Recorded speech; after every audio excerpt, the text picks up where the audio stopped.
Hello everyone, ಇವತ್ತು broccoli fry ನೋಡೋಣ ಬನ್ನಿ ಹೇಗೆ ಮಾಡೋಣ ಅಂದ್ಬಿಟ್ಟು. ಸೊ ನಾನು ಇವಾಗ ಒಂದು ಬ್ರೋಕೊಲಿ ತೊಗೊಂಡಿದ್ದೀನಿ. ಅದು ಇದೇ ರೀತಿ ಶಾಪಲ್ಲಿ ಕವರೆಲ್ಲ ಸುತ್ತಿ ನೀಟಾಗಿ ಕೆಡಬಾರ್ದು ಅಂತ ಅದನ್ನು ಕವರ್ ಸುತ್ತಿ ಇಟ್ಟಿರ್ತಾರೆ ಫ್ರಿಜ್ಜಲ್ಲಿ. ಸೊ ಇವಾಗ ಅದನ್ನು ಹೇಗೆ ಮಾಡೋದಂದ್ರೆ ನೀಟಾಗಿ ಎಲ್ಲ ಕಟ್ ಮಾಡ್ಕೋಬೇಕಾಗತ್ತೆ. ಅದನ್ನು ಮೀಡಿಯಮ್ ಸೈಜ್ ಕಟ್ ಮಾಡಿಕೊಂಡ್ರೆ ಸಾಕಾಗುತ್ತೆ. ತುಂಬ ಸ್ಮಾಲ್ ಸೈಜ್ ಮಾಡಿದ್ರೆ ಎಲ್ಲ ಪುಡಿ ಪುಡಿ ಆಗಿಬಿಡುತ್ತೆ. ಇದು ಹೂಕೋಸ್ಕರನೇ ಸೇಮು ಪ್ರಾಸೆಸ್ ಸೇಮೇ ಇರುತ್ತೆ. ಅಂದರೆ ನಾವು ಇದು ಸ್ವಲ್ಪ ಬೇಯಿಸ್ಕೋಬೇಕಾಗತ್ತೆ. ಸ್ಟಾರ್ಟಿಂಗಲ್ಲಿ ಏನಾದರೂ ಹುಳುಗಳಿದ್ದರೆ ಆ ನೀರಲ್ಲಿ ಎಲ್ಲ ಹೋಗುತ್ತೆ ಅಂದ್ಬಿಟ್ಟು. ಸೊ ಇವಾಗ ಅದನ್ನು ನೀಟಾಗಿ ಈ ಥರ ಎಲ್ಲ ಕಟ್ ಮಾಡ್ಕೊಂಬಿಟ್ಟು ಒಂದು ಬಿಸಿನೀರು ಇಟ್ಬಿಟ್ಟು ಪಾತ್ರೆಗೆ ಕಾಯಕ್ಕೆ ಇಟ್ಟಿದ್ದೀನಿ. ಸೊ ಇವಾಗ ಏನಂದರೆ ಇದಕ್ಕೆ ಏನು ಕಟ್ ಮಾಡಿರ್ತೀವಿ ಅದನ್ನು ನಾನು ಒಂದು ಸಲ ವಾಶ್ ಮಾಡಿಕೊಂಡು ಸಹ ಹಾಕ್ತೀನಿ. ಸೊ ಹಾಗೇನೂ ಹಾಕ್ಬೋದು. ನಾನು ಒಂದು ಸಲ ವಾಶ್ ಮಾಡ್ಕೊಂಡು ನೀಟಾಗಿ ಅದರೊಳಗೆ ಹಾಕಿದ್ದೀನಿ.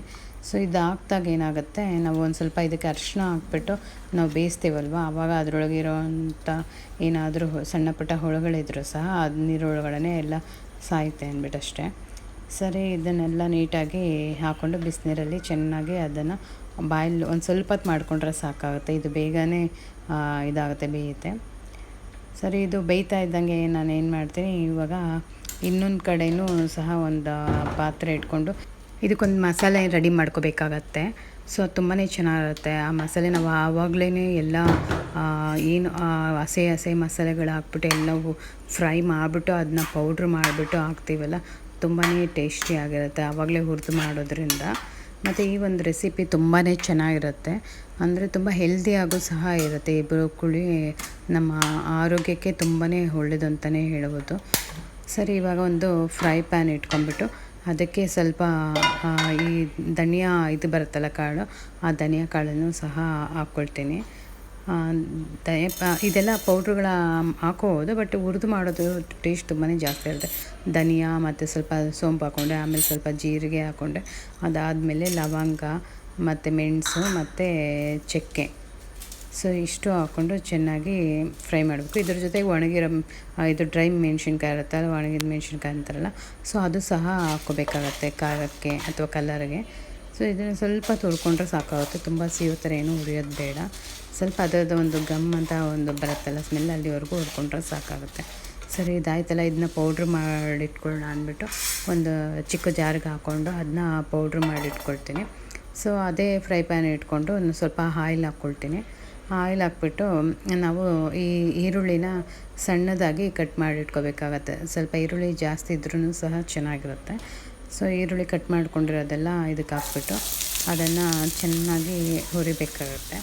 ಸೊ ಅದು ಕೆಂಪಗೆ ಬರಬೇಕು ಈರುಳ್ಳಿ, ಅಲ್ಲಿವರೆಗೂ ಸ್ವಲ್ಪ ನಾವು ಫ್ರೈ ಮಾಡ್ಕೋಬೇಕಾಗತ್ತೆ. ಈರುಳ್ಳಿ ಜಾಸ್ತಿ ಇದ್ದಷ್ಟು ತಿಂತಾ ಇರಬೇಕಾದ್ರೆ ಚೆನ್ನಾಗಿರುತ್ತೆ. ಸರಿ ಅಂದ್ಬಿಟ್ಟು ಈರುಳ್ಳಿಯನ್ನ ಹುರ್ಕೊಳ್ತಾ ಇದ್ನಲ್ಲ, ಇನ್ನೊಂದು ಕಡೆ ಆ ಫ್ರೈ ಪ್ಯಾನಲ್ಲಿ ಆ ನೀರು ಕುದ್ದು ಅದೆಲ್ಲ ನೀಟಾಗಿ ಇದಾಗಿದೆ, ಬಾಯ್ಲ್ ಆಗಿದೆ. ಸರಿ, ಅದನ್ನು ಸಹ ಗ್ಯಾಸ್ ಆಫ್ ಮಾಡಿಬಿಟ್ಟು ಅದೊಂದು ಸ್ವಲ್ಪ ನೀರನ್ನೆಲ್ಲ ಸೋಸಿ ಇಡಬೇಕಲ್ಲ, ಒಂದು ಸ್ಟ್ರೈನರ್ಗೆ ಹಾಕಿ ಇಟ್ಕೊಳ್ತೀನಿ. ಅದಷ್ಟೊತ್ತು ಆ ನೀರೆಲ್ಲ ಸೋಸಿರುತ್ತೆ, ಇದಾಗಿರುತ್ತೆ. ಸರಿ, ಈಗ ಈರುಳ್ಳಿ ಇದಾದಮೇಲೆ ಸ್ವಲ್ಪ ಶುಂಠಿ ಬೆಳ್ಳುಳ್ಳಿ ಪೇಸ್ಟು ಸಹ ಹಾಕ್ಕೊಳ್ತೀನಿ.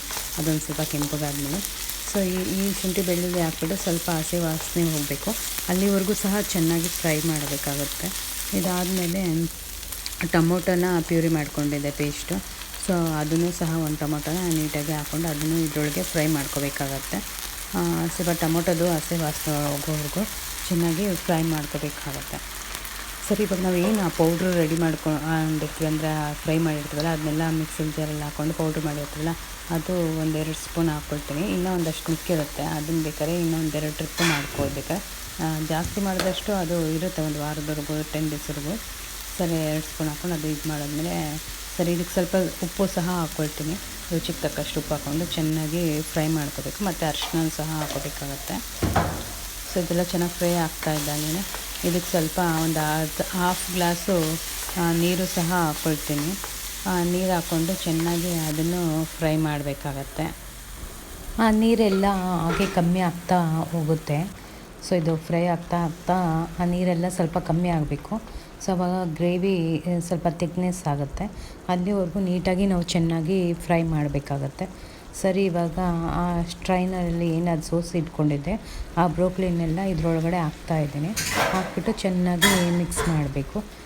ನೀಟಾಗಿ ಎಲ್ಲ ಹೊಂದ್ಕೊಳ್ಳೋಂಗೆ ಮಿಕ್ಸ್ ಮಾಡಿಕೊಂಡು ಅದನ್ನು ಚೆನ್ನಾಗಿ ಇದು ಮಾಡಿ ಒಂದು ಲಿಡ್ ಹಾಕಿ ಮುಚ್ಚಿಡಬೇಕಾಗುತ್ತೆ. ಅದ್ರ ಮೇಲೆ ಒಂದು ಲಿಡ್ ಇಟ್ಬಿಟ್ಟು ಅದು ಸ್ವಲ್ಪ ಹೊತ್ತು ಹಾಗೇ ಒಂದು 5 ನಿಮಿಷ ಹಾಗೆ ಆ ಲಿಡ್ಡಲ್ಲೇ ಒಂದು ಸಿಮ್ಮಲ್ಲಿ ಇಟ್ಬಿಟ್ಟು ಇದು ಮಾಡಬೇಕು.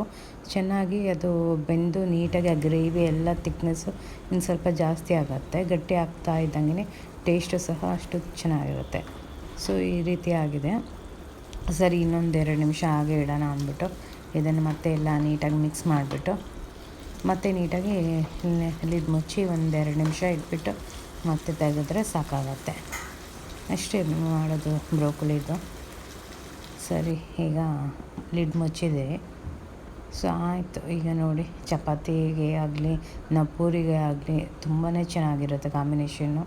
ಇದು ಆರೋಗ್ಯಕ್ಕೆ ಒಳ್ಳೆಯದು ಅಂತಲೇ ಹೇಳ್ಬೋದು. ಹೆಲ್ದಿಯಾಗಿರುತ್ತೆ. ಸೊ ಫ್ರೆಶ್ಶಾಗಿ ಮಾಡ್ಕೊಂಡು ತಿಂದಷ್ಟು ಒಳ್ಳೆಯದು ಅಂತ ಹೇಳ್ತೀವಿ. ಹೊರಗಡೆ ದುಡ್ಡು ಕೊಟ್ಟು ಹೋಟೆಲ್ಗಳಲ್ಲಿ ತಿನ್ನೋದಕ್ಕಿಂತ ಈಗ ಮನೇಲಿ ಮಾಡ್ಕೊಳ್ಳೋದೇ ಒಳ್ಳೆಯದು ಅಂತೀನಿ. ಸರಿ, ವಿಡಿಯೋ ನೋಡೋದಕ್ಕೆ ಥ್ಯಾಂಕ್ಸ್ ಎಲ್ಲರಿಗೂ.